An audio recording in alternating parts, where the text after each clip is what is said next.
cue the anthem. Is that a joke?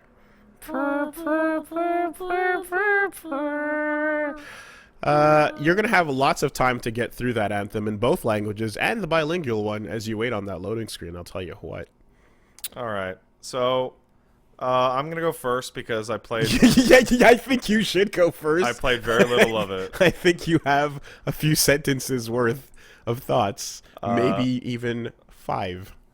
But yeah, that would make sense. I played Anthem for a sum total of 5 entire minutes, maybe 10, right? So my impressions are highly limited and obviously should be treated as such. Don't take it too seriously. Late. I think your tweets were taken very seriously. Well. But so I want to talk about a broader topic first, which is the idea of a first impression in general. Anybody out there who's like 13, 14 listening to this, 1, you got good taste. You're going to go far. 2, first impressions are important. Your dad's not lying to you. First impressions are lasting impressions. They are vital. That's the saying. Get a good handshake. Get a decent smile. Learn how to say hello to somebody. And that good handshake thing, people have overdone it way more than they have not. Yeah, I don't say get a strong. I've encountered too many asshole handshakes, and I've encountered very few weak handshakes recently. Yeah. Especially at now that we're shaking a lot more hands in our life these days. Some people are the average person has a pretty good handshake. Yeah, but every once in a while, some people try to really hard overdo it. Yeah, no. When I say get a good handshake, I don't mean go hard, because that's a terrible handshake. Learn how to shake somebody's hand, like, oh, hey, nice to meet you. That's it. It's like, yeah, you're because that gives a barometer of your general comfort with human contact, and yeah, don't be that. Video games also have first impressions. Yeah, sure. And it's particularly important because it is the first impression that is attempting to elicit a sale. So the very first impression that I ever had of Anthem was that this trailer is a lie. I don't know if you guys remember, but we did the E3 coverage, and the reveal trailer for Anthem came out, and I'm like, this is a CG trailer.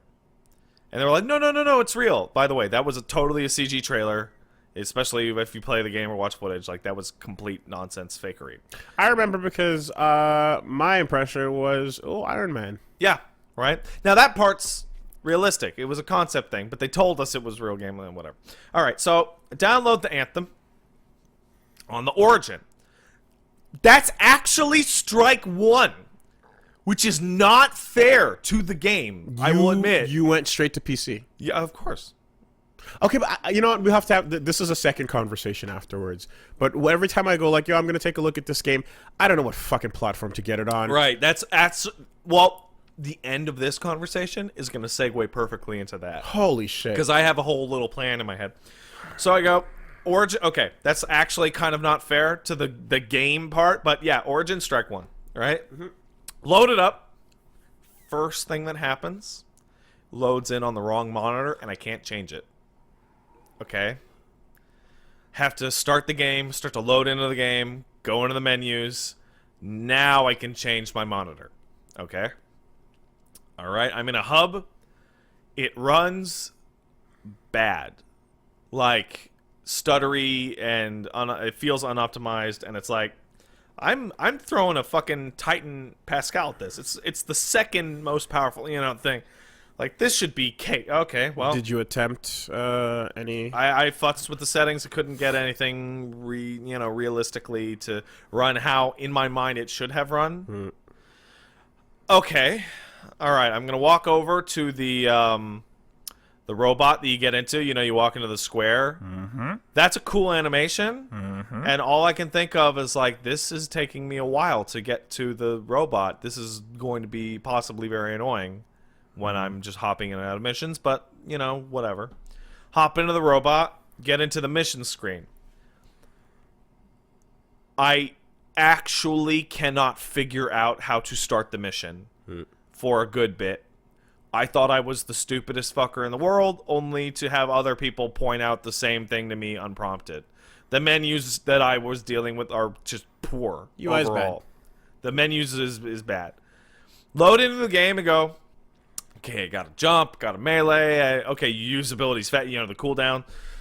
Shoot the gun, fly around, and just nothing about the movement or the shooting or the way the abilities pop or, like, I ran down and shot a guy for a couple minutes. I'm just like, this feels like the Division with slow flying. And when I say slow flying, I mean, like, they're throwing a lot of speed lines on the screen to tell you you're going really fast, but you're not really actually going very fast when you fly in that game. It's kind of like a jog in the air. It feels about the same speed as like a Final Fantasy 14 flying mount. It just made me feel like, this is kind of slow and kind of stiff. And I just had this moment of like, nah. Like, this is, all these little pieces were bad first impressions, and then I got to it and it felt okay. So I was like, yeah. No, I'm gonna pass. So your flying speed is faster than your sprint or your jet sprint or whatever, because you can see that on ground you're not going to keep up with somebody by sprinting after them. So you know for sure that it is faster. It is in fact faster, but it doesn't appear to actually be fast, if that makes any sense. Okay. Like, it seems to be a marginal improvement. And then I turned the game off, and I'm like, all right, I'm done. That I'm not going to bother. I'll wait for the full release if need be. And then I went to Twitter to talk about it, and someone's like, did you play it on PC? Be careful. Because that demo can fuck your hard drive up. Funhouse made a video with 2 out of 4 installs getting a corrupted hard drive. And I went, are you yeah. I've been saying it a lot lately because Eli stuck it in my head. But, bitch, are you for real? Mm-hmm. And I deleted it off my thing. And then you called me. About half an hour after that, asking me, hey, Pat, you were talking about Anthem, you wanted it? I'm like, nah. Mm-hmm. And then you put up a poll that said, where should I play this? And it was overwhelmingly told and this you was on before PS4. any of that news hit me. Yeah, it didn't hit you, but you put it up, and it was like 70%. Like, put it on the PS4, and then you played it on PS4. Yeah. And now I pass the baton to you. So in general, the that question is always going to persist, because that's one that is like, my main thing is my computer's good enough that it'll run fine on whatever. Yeah. So ultimately, my only real choice is, where are other people, so that if I want to play with multiplayer purposes in mind, I can play with you guys. Or is one version fucked up in some way? In some massive way, exactly. And that is always like, just fucking throw a dart. I don't know, right? It's literally game by game. You can't even trust specific studios to get it right. So then I was kind of just going like, okay, do I feel like so then when I went and I bought like Ace Combat, right? I was like, do I want to switch to HDMI tonight? No, let's just keep it plugged in. All right. That was it. So I said, let me just buy it on Steam. And that was the only decision. Yeah. Behind like, oh, let me just get it there or not, because for the most part it's like, yeah, sure. Yeah. But and then it's sometimes people are like, oh no, I have it on PS4 and stuff, and I'm like, fuck, all right. Well, so anyway, that's going to continue to be a thing, and I guess I don't want to put a poll out every fucking time for every game. Save yourself the trouble and just hit me a tweet, because I follow all that stuff religiously. Okay. I love version differences, and I love finding out what the differences are. But I also want to know, like, population differences. Oh, I can usually tell. So population-wise, and Steam Spy will tell you one thing, but then population-wise, this game will do much better on consoles than it will on the PC for a bunch of reasons. One, the Warframe community is a lot stronger on PC, and there is obvious direct competition. Two, this is a fucking console game. That demo doesn't have the right prompts in a lot of cases, so when you're using your mouse and keyboard, it'll tell you hit down on the D-pad. No, and you're like, it's just every time I go to like load up like a fighting game or something on Tuesdays, and like I'm like, yeah, we're gonna be on PS4, and then like a couple of comments are like, oh, I don't have a PS4, sorry, I can't play with you. Play fighting games on PS4. And then I go, well, fuck. Particularly if they're anime fighting games. I know, but that happens like infrequently, but frequently enough that I go, oh man, I just assume everyone had a PS4 and they don't. Yeah, and it's like I buy every fighting game that I care about on the PC as well, but then I play them on PS4 because that's where people play the fucking game. Yeah. Because PS4 is where fighting games go to live. So I installed it on PS4 and I booted it up, and the first thing I noticed was that the loading was very, very difficult. Yeah, I popped in your stream every now and then. I caught loading screens quite often, actually. Yeah. So there's that. I mean, I'll just like I'll give you the TLDR of it. Yeah. Is the game's all right. That's my big takeaway as well. It's like this is fine. It's Overwatch with flight in third person, with like in terms of like using your cooldowns and abilities, and then your gun is kind of just what you do while you're waiting for your cooldowns to come back. Yeah, I see cooldowns are really powerful. Right. That's you're using your abilities, and then while you're waiting on the cooldown, that's what your gun is for. Blah blah. Yeah. And then you use your ult. You know, and that's but you have the flight and whatnot going on. The entire fucking hub can go. Please go. It's like I follow a YouTuber called Quiet Shy. She's the Warframe community lady. Basically, makes a lot of funny videos. Got a robot voice, and she put a video out about Anthem that was pretty. It was poking a lot of fun at it. Yeah. But the main thing is like, holy shit! You actually go back to the hub every time.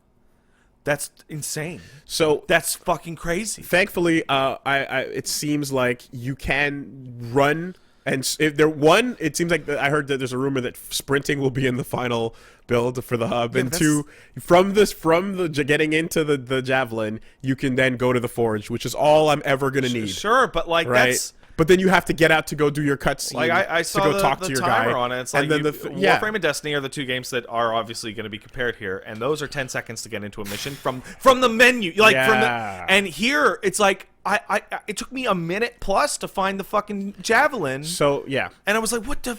And I had that brief like 5 minutes of like, should I go talk to some of these people? And I was like, no. Also, they don't have their things on anyway.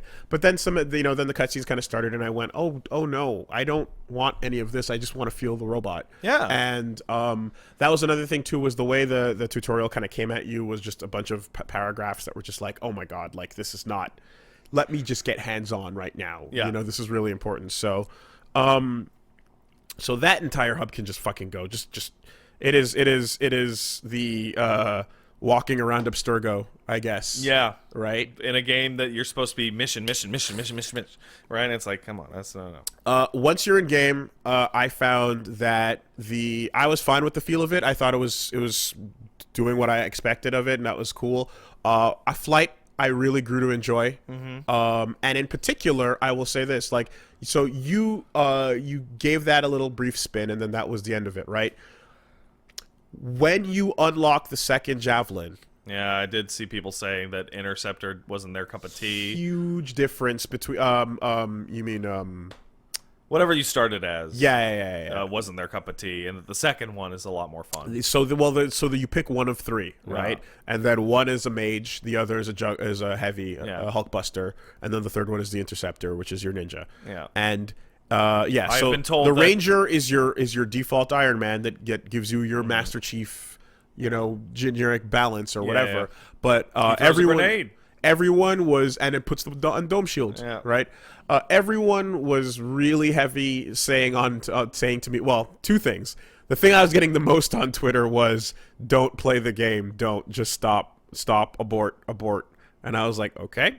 And then the thing I heard second most was, okay, but you're going to just Interceptor, though. You only get to choose one. Yeah. Don't go any other way. We know you. I have been told that the Interceptor one is the one that has the movement the closest to Warframe, which is a weird way to frame that. Yeah. And I look at that game and I'm like, how do I put this? Like, the game is fine. I think it's going to launch in a fucked up technical state. And I think it's going to launch with too little content. And I don't particularly feel anything about it as exciting. But it's probably fine. Like, to play, right? But I look at it, and I look at it as the most possible. Like, I can see cynicism in the look. I can see cynicism in the design. I'm looking at I'm looking at the robots, the javelins, and I'm like, is each of these a different fucking game Also, yeah. to rip off? Well, the other problem, is like whatever is good in there is like what there's a hate train rolling. Is the Ranger the Destiny robot? There's a hate train rolling full steam ahead, and that hate train is fueled by anger at EA. Which is justified. So it's understandable. And that one screenshot that came out that nobody wants to talk about from EA, which is, are skins gonna cost fucking $20? I didn't see that. That's crazy. There's a screenshot out there. That's insane. That says it will cost 2,000 fake fun bucks or whatever to buy a skin, which would likely convert into $20. For context, the pricing of like a Warframe thing is $3 to $6 for a cosmetic item. Destiny is fucking Engram based, so it's different. But like $20 for a skin would compare to say a Fortnite, right? I hope that's not true. I hope this is unconfirmed. As we all know, is free. It doesn't cost money. I hope that ends up not being the case, because that would be a really stupid move. It would be wild if it was $20. Like, what people might be looking for when they come to this game might be locked behind level 12, right? Which is your choose your neck, your second. Really, that javelin, far in? Right? But you start at 10. Okay. Oh. In this demo. Oh, okay. But I'm assuming you start at fucking 1 when the game starts, right? Yeah. The demo starts you at 10. But like, all this to say that like, if the Ranger's not cutting it for you, some people might not even get to the point that they get to experience whatever else they're looking for. The fun one, or whatever. Yeah. Well, because for me, the Interceptor was okay. Here we go. What's the deal? Is it a lot faster? Here we go. Go. Yeah. Okay, so Interceptor is way faster, and it puts your entire emphasis on movement, because triple jump, triple dash. Yep. Okay. Yep. All right. Right. Use as liberally as you would. Mm-hmm. Also, sprinting and doing those things. Okay. Your shield is tied to, like, you could, in your Ranger you can put the protection up and you can just wait and hide or whatever. As an Interceptor, your shield is tied to your speed. Okay. So when your shield is low, move fast, then it comes back. Cool. That's actually really cool. It is, because then you have to ninja to get your defense back up, right? So that big old crazy Genji feeling is going on. Then you have flight in the midst of that level of air control, and then you're also everyone melees with that big uppercut and then the big death from above. Yeah. Interceptor combos and keeps going, and melee and has a big string, right? And then its ult is invincibility while your melee damage doubles or triples. Okay. Yeah. So it's all about the rush down melee thing and speed, and that makes the flow of that suit way more fun than the Ranger. I saw Eli complaining about the heavy and how the heavy apparently doesn't feel very good at all. So Min spent his time with the heavy, and what I've heard from most people is that the problem with it is that it's not heavy enough. All right. Right? And that effectively it's coming in and it's drawing it's supposed to draw all the aggro and tank the damage, but it's not tanky enough for that purpose. Okay. So like it maybe it doesn't necessarily work out. But there's a video of endgame footage that IGN put out where they're like, oh, here's like everything max leveled and going into the Grandmaster 3 challenges or whatever, and like the amount of pips of health that it gets later on are absurd. You can't even see them anymore, right? So it seems like it might start that way, but eventually ends up being absurd in terms of how much health it gets. But everything also gets like a fucking 3,000 HP modifier, percent modifier and whatnot. Like everything gets insane, but your weapons get it's all through the roof, whatever. So that was the main thing is once I switched to that second javelin, it felt a lot better. The cosmetics, the promise of how you color your parts and choose your shaders, I saw that as wild. is really, really cool. I mean, I wish I could spot color. Like I saw, regardless, I saw a color wheel. I saw choose whether or not you want worn rubber, Yeah. you want brushed metal. anyone who knows Corel Painter is familiar with the color wheel with the triangle in the middle, and it's like, oh, that's fucking really, really in-depth color wheel. You can get a lot out of that. No. Full-on RGB numbers you can play with and grab. Nothing I know of adds shaders as well, like what kind of material you want each surface to be. It's extrememly rare. Unfortunately, in almost anything to actually alter the material look. For Honor gives you different types of metal as you level up, maybe, but it's very minor. Unfortunately, because of the way it's laid out and the UI not being super intuitive, a lot of people were like, wait, how do I change the color? Because when you go to that paint menu, it seems like you're only selecting materials, right? And the color at the end of the material is like a bar on a menu, Yeah. and then the end of the menu has a little nub with the color on it, and you have to move the cursor over to that. Yeah, the UI is just it's pretty, not intuitive. weak overall. It not fantastic. It's apparently especially bad on the PC because like there are menus that like will not register the mouse at all, and you have to move with the keyboard, and it's like that's goofy. When I first entered and I was looking at that main screen where it's like, how do you launch, right? And I saw the launch expedition, and I was like, okay. And people said, don't do your expedition yet. Go do free play first. And I was like, okay. So I assumed that launching expedition would be the thing not to do. And I'm looking, and then it's like, okay, so the first part on top, I'm like, is entering into what I see here as the mission going to bring me to a menu to choose? No. Or is this going to start? And it was just unclear. Yeah. The thing that worries me when I look at that, like the materials and color wheel stuff with Anthem is actually amazing. Yes. Like Warframe has palettes, and those aren't as good. I made my Unit 1, and it Right. was really satisfying. Destiny has their shader system, which is a train wreck. But I look at that, especially there's a screen of like, here's 20 different materials. That is, not, in my opinion, not a realistic portrayal of what that screen is going to look like when you play that game. There's a whole second menu of like purchase, because those are all just defaults. I seriously doubt that. Okay, well, I seriously doubt they're going to give you like a dozen different material. I imagine that all of those will be locked. we'll see. But what the demo had was you go to the second screen where you can purchase, or it's usually purchase or craft on that second part, and then there was other types of materials like wacky patterns and stuff, decals and so on. And then there was another layer as well that I only found going back afterwards, where there's material, there's color, and then there's dirt level. Yeah.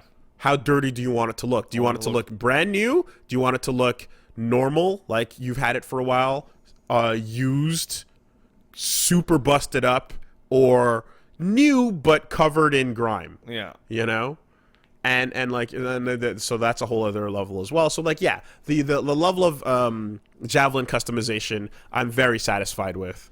They did quite a bit to make your thing look unique, which was why when we loaded into all those missions and I saw generic ass motherfuckers dropping in, I fucking yawned. I'm like, I can't believe I'm the only one that bothered. When you load in a Warframe, Because all I saw was generic ass fucking colors, and it turn was around such a and bummer. You see a fucking rhino with the fucking default colors. You're like, motherfucker, what game are you playing? What is this? What are you doing? It was How terrible. dare you? I hated that. It takes 2 seconds. Just go in, pick your favorite color, and over. But you know what? The UI made it so that maybe you couldn't find the color. Maybe they looked for it and they couldn't find it and went, fuck it, I want to play. Right? So that's how it be. So that's how that goes. In the game, though, right? So then free play, I did free play for a while. I went back in afterwards as well, too, just to see. And there's these world events and these things. And it's like, yeah, you can kind of just fly. The underwater stuff is really cool. It's really pretty when you fly up high into the sky. Yeah. And when you're soaring with like 3 other people and you're all like doing fucking Star Fox formation or not, but you're like following the same path together and going underwater together and then shooting out together and fighting. It's like a nice flow, you know, which is what the vision of that trailer, the rendered trailer, wanted to capture, that feel of like Iron Man together through the skies. Iron Mans. We're gonna go get loot. Iron Man under the water, Iron Man out of the water, and then fight, and then fly away again. And that's that feeling of being able to, like, you're standing still, you do a thing, you give you, like, I went to a world event, right? Took out somebody or whatever. You both do the little wave, and then you just jump off and blast off the other way. It's like, yeah, this is cool. The missions have some really, really weird decisions in them, such as puzzle solving. In one case, you're puzzle solving where you have to, like, find the color in the room on the platform and then match the door to that color. I saw that. Yeah. And I'm like, okay, so this is me and Min talking, so we're going, oh yeah, this is how you do it, or we figured out how it works, and you gotta go find the thing. Doing that with randos with no mic is nightmarish, and that's the end of your mission. Yep. That is the fucking end, because if they don't know, or you don't know, then you're gonna be wandering around trying to figure out what to do. But if one of you figures it out, the others are still gonna be changing the colors, because you're solving the mission together. So the fact that they can go and fuck up your thing while you're trying to solve it is... That sounds great. The stupidest shit ever. That sounds awesome. So if that is going to be a thing that is in more than one place, I don't think that's a good idea, right? The other puzzles type of things were just like bring the object back to the location while the fight's going on, which is much more like, yeah, you can't fuck that up as hard.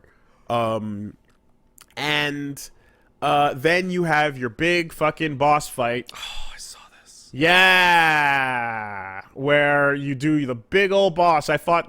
There's 3 bosses in the demo, and I fought both of them, and then you take on that last big old bug. And right now in the demo, there's a consistent thing where that's consistent. People are getting it half the time.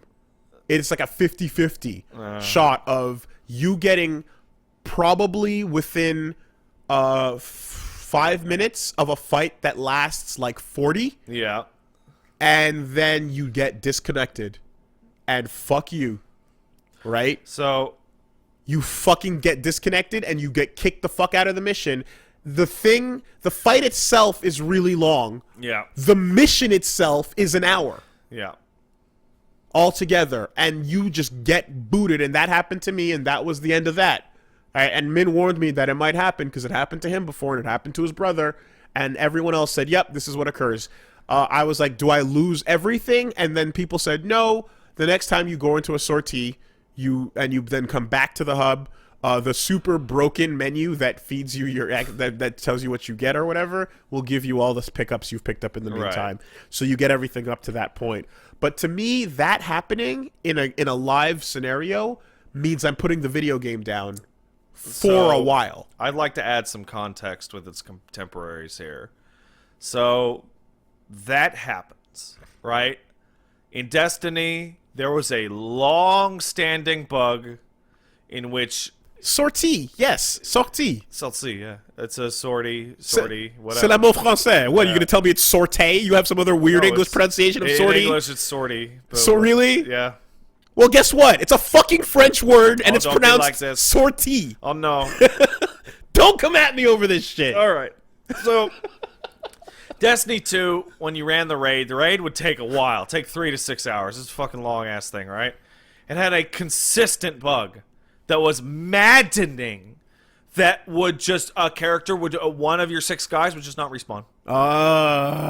Which makes the raid like logically incompletable. It's the kind of raid that you need certain amounts of people to stand a certain amounts of thing. Jimmy's just not gonna respawn, and the only way to consistently fix it was somebody had to leave the party, then Jimmy would respawn, then he'd have to re-invite them back in. Wow. I don't know if they ever even fucking fixed it. So awful, just awful. Warframe has a long-standing issue that I want to say they have mostly mitigated with host migration, because it's actually peer-to-peer, in which the host leaves. You failed to reconnect to the new host. You lost every single item that you picked up in your mission. That sucks. Fuck. right? Anthem seems unique only in the fact that it is this encounter that is causing the server shenanigans, right? That's weird. That's actually... I'm not saying it's even worse. I'm just saying it's odd because that's a bug. That's not like the system sucks or it's just like... Okay, so list of bugs I've encountered over the 8-hour stream that I did, and then... You did 8 hours, Anthem? I did an 8-hour stream, and then despite... Because I was like, I want to do it all in one, and then I'm done. Yeah. But then last night, I was like, fuck it. Let's just throw it back on for a little let's bit. touch it. Yeah. Well, just to get more time in with the Interceptor. And I did, and I'm glad I did, because I got to see the extra free world stuff. And some more bugs. So, lag spikes was the first one. Yeah. Right? Animations just playing out in weird ways. Shit looking wrong. A couple times I jumped and then got stuck in place and couldn't move. Yeah. Lag, you know? Menus fucking up and taking forever.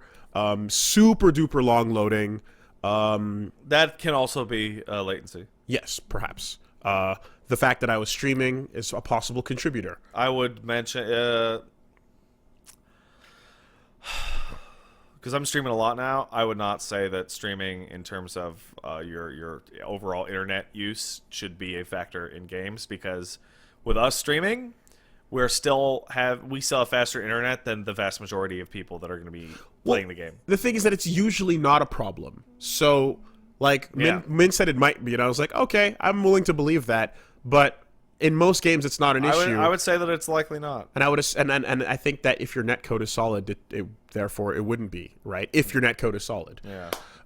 So later on, I saw weird. I guess an effect didn't fucking spawn properly, but a black sphere just flickering on my model. Awesome. For I don't know, maybe like 3 minutes or so. Apparently, there's some really common sound bug that's quite awful. The forgettable music, maybe is that the sound bug you're talking I saw a part where you were playing, and the chat was just going like, "Is there music in this game?" It's really generic movie synth, you know, like people talk about the Marvel music problem. I would say that if you're going to be replaying missions a lot, that having too much like high music would actually be a problem. So I get what they would be going for on a design level. However, the name of the game is Anthem. Oops.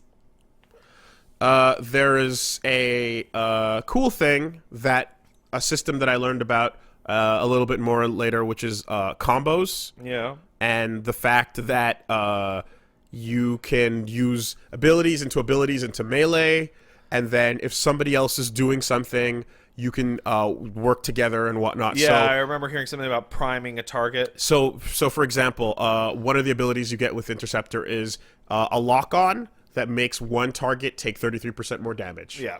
Super useful, right? Super good. So you throw that on. It's a good old trick attack. Throw that on. Throw out your fucking glaive, right? And then do yeah. I'm just thinking in FF14, it's called trick attack. It's the best move in the entire game. Throw out your glaive or your ninja stars. Do your big melee attack, and then the mage freezes the target. Yeah. And then you hit them, and then you get a big like combo thing for cool. like working together, doing like a double attack. And also, if the mage freezes the area that you're in when you do that attack, you are now ice buffed. Cool. And all of your melee is got ice damage on it. That's cool. And when you run on the water, it freezes under your feet. That's really cool, actually. Yes. So that was stuff that when I popped it in the second time, I discovered. The common one was leaving expeditions and/or missions, and that level up screen showing you at level 0 and showing you no rewards, even though you have all rewards. Oh, that's weird. I don't like that. And then you just get straight to a loot menu, but none of your actual bars are moving or doing anything. Don't like that. And then, of course, there's the literal crashes that occur. Yeah. One of which dropped me out of the game. I sent a report in responsibly to Sony to ask them what happened. Yeah. And then the inability to reconnect to the main server. So there's a weird discussion that I feel like that I'd actually like to touch on about the technical state of the demo, right? So that experience seems fairly common. What you just described, I've been seeing people talk about it, and from what I can ascertain, the PC version of the game is in a significantly worse state than the console versions, right? Now, game's not out, right? That's always the very first thing to point out, is that the game is not out. However, the talk from EA is this is a really old build, so old. This demo was pre-alpha. And it's like, you're not calling it a demo.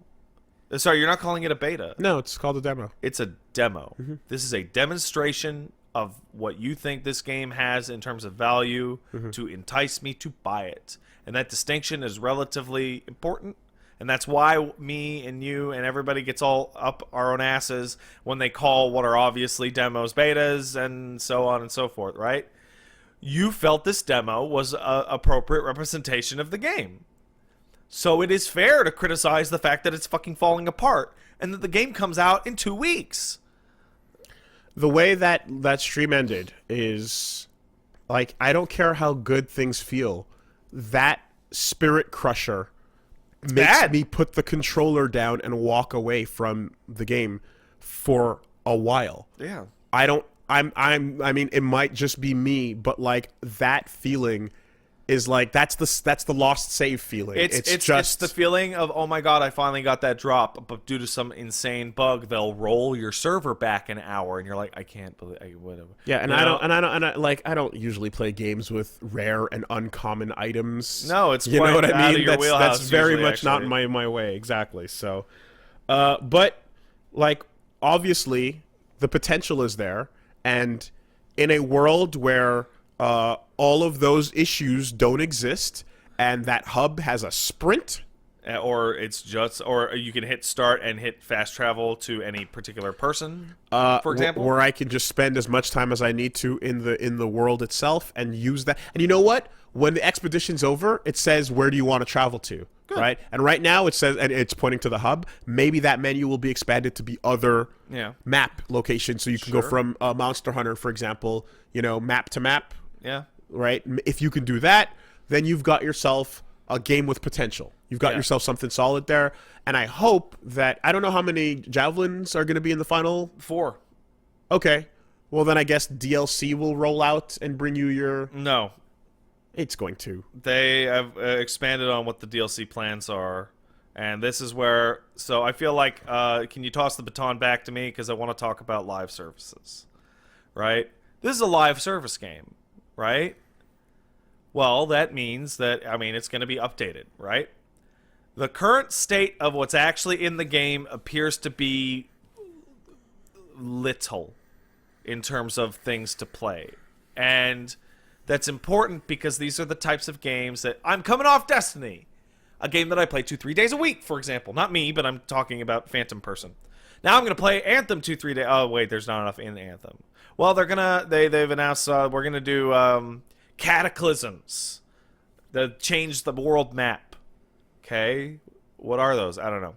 We're going to do Rift Storms. What are those? I don't know. They have not mentioned anything about adding new suits to the game that I am aware of.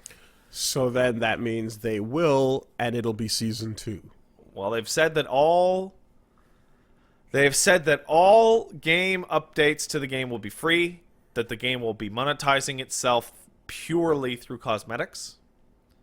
And if that's the case, I actually see very little reason for them to put out new mechs. New javelins. How many Warframes are there? Right now?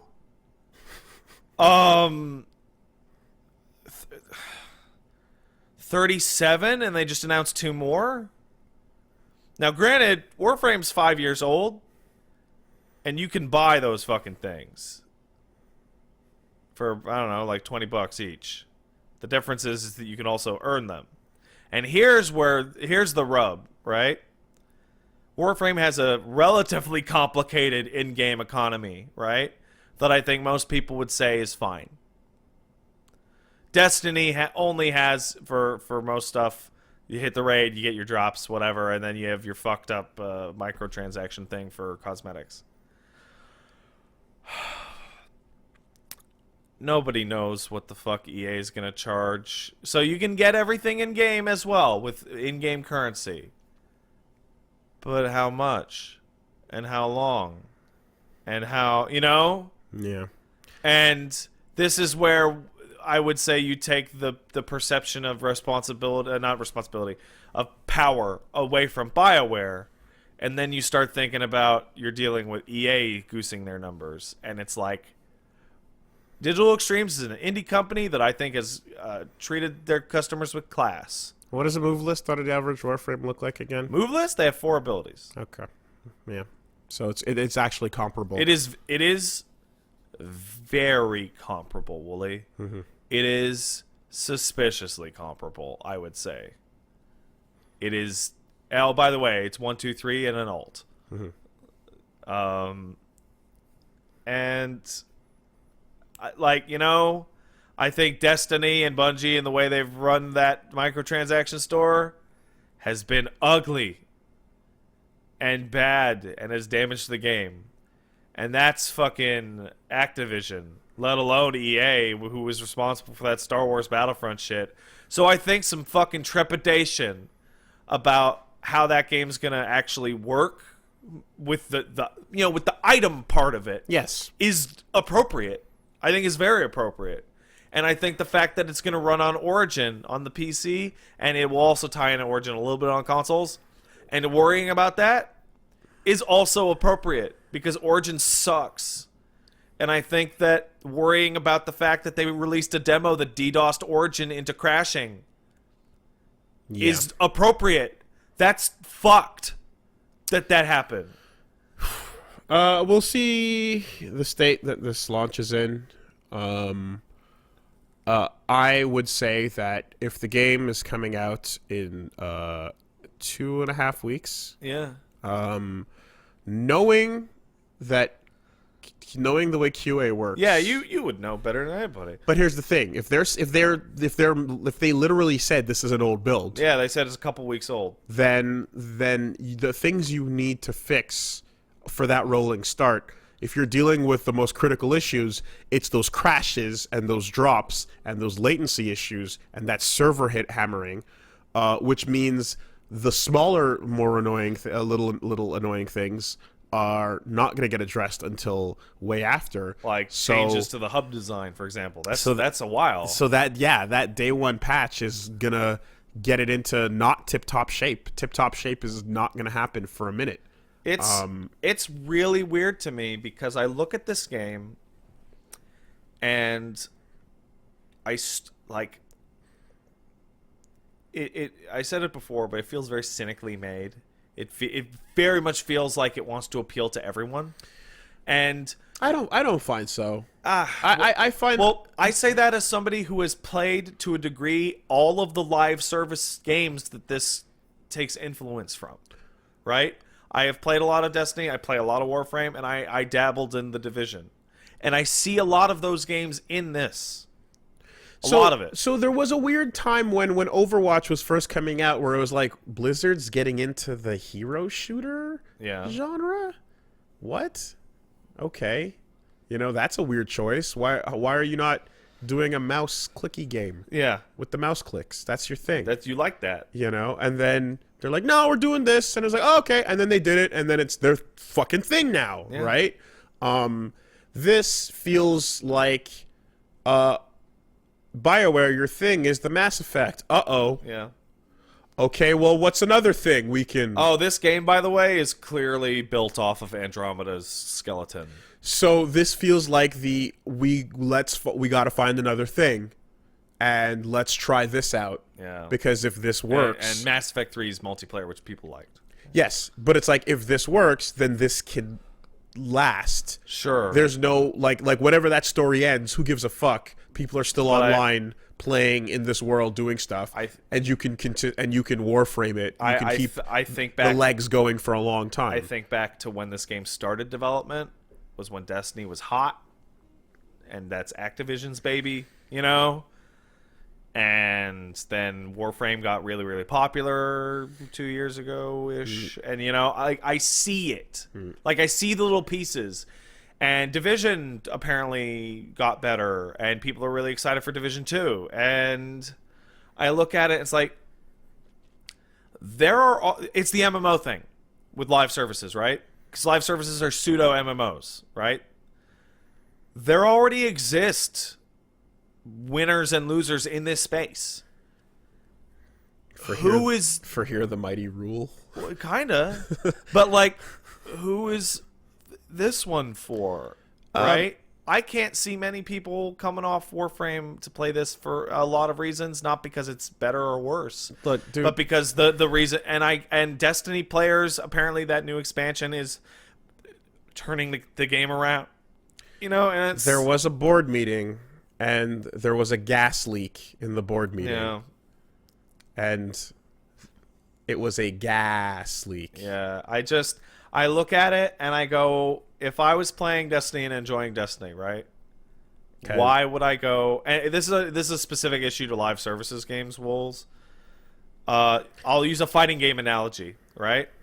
Why am I going to go play Street Fighter V when Street Fighter 4 already has 44 characters? I play all of those characters.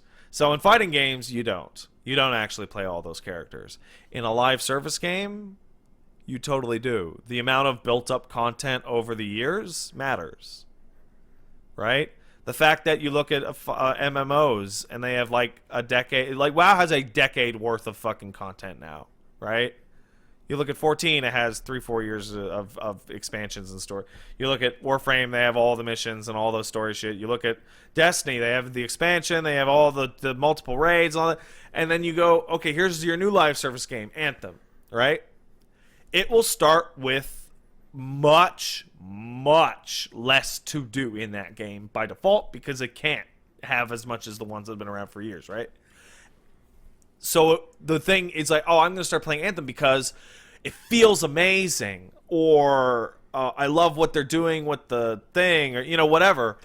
But all the feelings I got when I touched it were like, it's fine.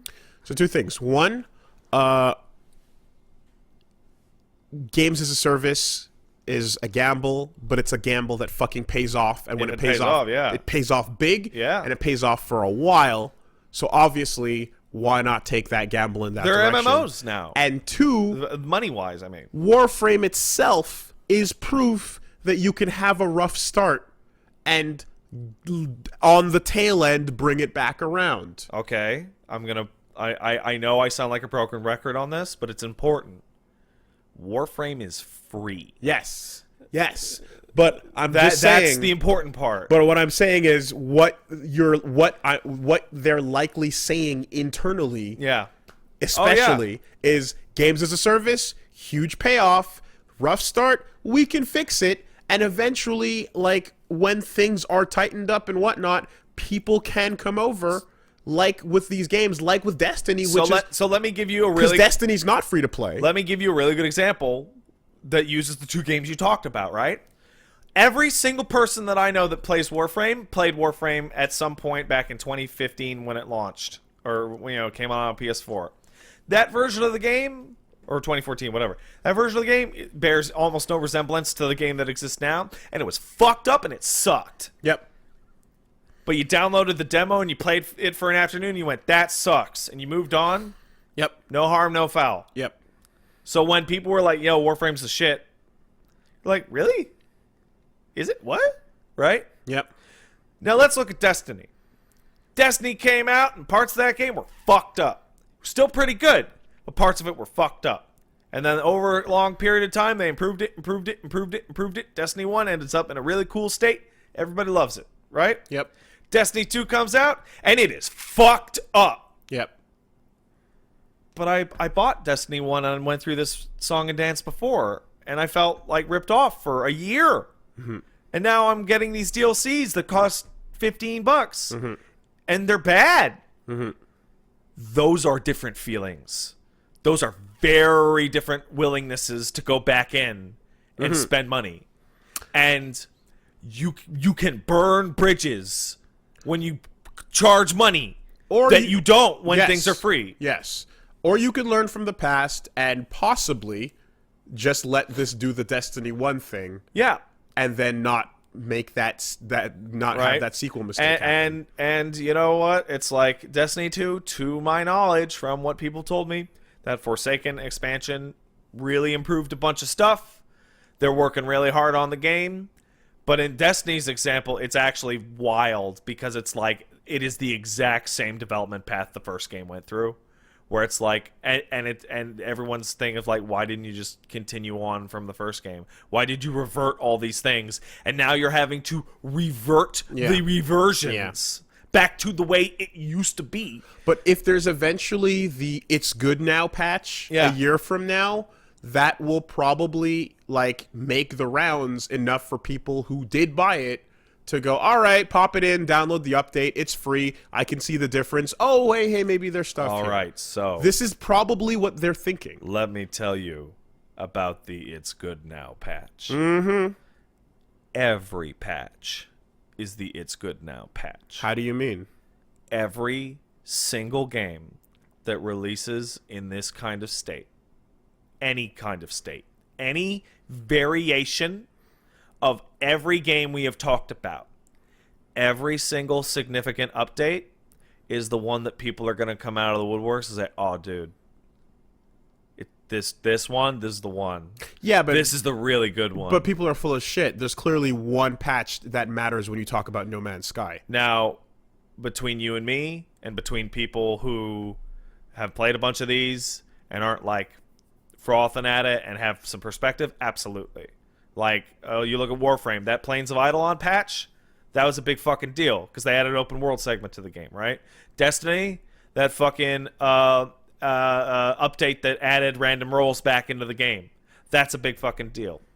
But as somebody who, like Wolves, I play an MMO, I play a live service game, and I've touched other live services games, right? I played WoW, right? Every patch has people coming to you to tell you. Every single one, every update, every change. Oh, man. It's still... And filtering out that signal from noise for most people is impossible. So what happens? Okay. Hey, Wolves. Well, there's people that love Anthem right now. Yeah. Hey, Wolves. A couple of them are really helpful in my chat. Season 2 of Street Fighter 5. Fuck, that's really what the game needed. They toned down invincibility on TP. That's the shit right there. Oh, wait. No, it wasn't. That's not the one. And you know better. So what happens? You go back in and you go, okay.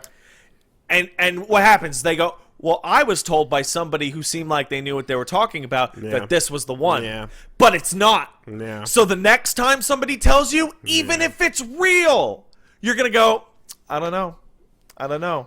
And that's a problem pretty specific to a live service. I guess the only difference there is, like, have you spent the money already, or are you being asked to spend more? Yeah. And is the trouble just a matter of downloading an update and booting it up, or is it purchasing a new thing? You know? It's weird. I'm just saying that, like, this is likely what they have in mind. Oh, I totally agree with you. You know? I'm not arguing this is with a rolling start. you per se, Wolves. Yeah. I'm just trying to put it out there for, you know. Why this? Yeah. I think this is a really fascinating and complex topic. And I have a feeling that you and I and huge portions of the people listening to this podcast are giving it a lot more thought and care than people that may actually be in charge. Now, if I can throw in the X factor, Go for it. we also have on the table the known fact that BioWare doesn't have the benefit of an infinite tail end here. No. Because this is the final gambit. And they have come out. So there is a hard limit. I don't think there's anything more dire for BioWare than the fact that they had people come out and so this isn't the end of BioWare if this fails. You might as well have just confirmed that this is the end of BioWare if it fails. The fact that that sentiment was so overwhelming that people felt the need to actually address that the company would not die if this game bombed. This company is going to die if this game bombs. I don't know if it's going to bomb so much as not float. Well, Wooly, to investors, that's a bomb. That's a fucking bomb. They spent a lot of money on this game. Oh yeah, this game is expensive. Like, even if it's in its technical state and all that, you can feel the money off of it, and in some cases the money feels misspent. But like, this is developed for 5 years. It's a big AAA game. It's got to come out the gate swinging, or else it's a massive failure. That's one of the things that Warframe had that helped it out when it was fucked up and shitty, is that all it needed to do was keep the company from going bankrupt. That's a low bar. See, and it's I guess it's just it's weird when it's like when you kind of like trying to put the thoughts together. When the feeling is meh, yeah, that, you know, like it unfortunately slides to one polar end or the other. Yeah, totally. And it has to, and it can't, yeah, and it has to be more than meh. It has to at least be like, yeah. Like, there's interesting things there, but also the menus are bad. So I came off of that. I came off that 5 minutes. I didn't go, oh, this is terrible. I'm never gonna. I went, I don't really feel like playing this. Just terrible, especially for a game that they want you to get invested in and spend money on. They don't have the time to get this from meh to yeah in 2 weeks. But they do have the ability to get it from meh to yeah. And that's where you are floating. Yeah. So that's the real thing, you right? know? And it's because what I felt there, like I said, like I'm like when it was doing what it set out to do, it was working. Yeah. And I really do want to see what it's like with those other two suits. And this balance is really delicate too. Like, we're not just talking about game feel or monetization or whatever, right? What if the end game activity, the stronghold thing? What if the because this happens sometimes where they're like, this is the primary thing that you're going to be doing to grind the thing. What if you don't really enjoy that particular thing that they want you to do, and that's the thing to do because there's not enough? Right? What if the only shader or material type that you want is the most expensive one, and it's $14 per frame? You know, at least I keep calling them fucking frames. And that's okay. Javelin is a cool word. I told you about Steve Sinclair over at Street. Yeah, that's hilarious to me. At least they're getting it out before the end of Q1. Yeah, and isn't that what's worth it? Isn't that what really matters? Isn't that what really matters at the end of the day? Isn't that the most important thing? So I want to clarify again. Fucking morons. Me, Patrick Boivin, right? I have never worked in game development. I've never worked in bug testing. Wooly, you have worked extensively and exhaustively in QA, right? I feel that even though I have not worked in that field, I am enough of a fan of games that I can feel it. And this game could use 6 months more in that oven, and it's getting kicked out for the quarter. Well, it's not going to be in the oven, but the chef will be at your table adding things to your plate as you eat. That is a fantastic, fantastic analogy. Couldn't you just cook it a little longer so that it's good? I got a blowtorch right here. No, I don't want you to creme brulee the top of my steak. Lean back. Lean back. No. Hot flame. Lean back. Hot flame. I think that might be the best metaphor / analogy I've ever heard about game development, actually, because it sums up the problem perfectly. Because you're sitting there with your food, and you're like, I ordered a steak with mash, and you brought out a steak, and you're blowtorching it in front of me, and there's no... In a year, gotta get it out. By the way, they also have to work on the ports to the new system, because it's a transitory, thing like Destiny 1 was. Is it? Yeah. New consoles are scheduled to be announced and come out in 2020, 2021-ish. So these games are 5-10 years long, man. So they're already then... They would have to be working on a next-gen version, probably based off the PC version. Remember Destiny 1 came out on the PS3 that's and the resources. 360? That's resources you need. You know what I mean? That's a team. Don't worry, you outsource it. Don't worry about it. Just outsource it. Give it, Just outsource it. give it to fucking Durante. Yeah. Fuck. All right. That's Anthem. That's Anthem. Can you sum it up in a word? I thought I did. Yeah. Can you sum it up in a sound? Yeah. Well, Can you sum it up in a person? Larry David. Looking at those people. Yeah. Can you sum it up in a music? Bruce's theme. There you go. Yeah. No.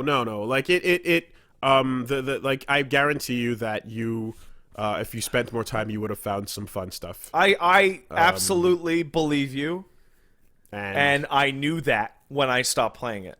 You know, it was the kind of thing like. I made the decision in my mind, this isn't actually worth my time, and instead I spent that afternoon, instead of trying out Anthem to ultimately be disappointed, I ended up grinding out a bunch of weapons in Warframe, which I knew I would enjoy. Which is an itch that you can scratch. Yes. Because, you know, it was a journey, and the journey was, oh, God. Oh, cool. Oh, fuck. Yeah. No. Fuck this. That's a weird journey. You can watch the summary of that once Solidus takes a crack at editing. He has to edit an emotional journey on that, right? He wants to capture not specifically the moment. I hope so. But just like the pitch. It has a lot of footage, but you know, the stream went up. I mean, the stream was Saturday, and I mean, you could go check out the VOD, right? Yeah, the VOD. Want to see the whole thing. The VOD is absolutely there, so you can go check that out. As well as Ahegao Academy, where we got the woolly end. Congratulations on dating yourself. Yeah. Well, actually, Steph did. Oh, but it was congratulations on dating her own fiance. Yeah, it was cute. Big fun jokes, lots of fun stuff, and lots of insertions and cameos and good bits when you get past the bad end. So shout outs to Team Us or Team US, whichever it is, but essentially the Discord peeps in the Ahegao Academy game. That was fun. That was a good thing. Good time this week. Also available in VOD on WoolieVersus on Twitch, and I'm going to get the video highlights up soon. And yeah, I guess in terms of that's pretty much what I did, right? So that's the week, and in terms of what you can look forward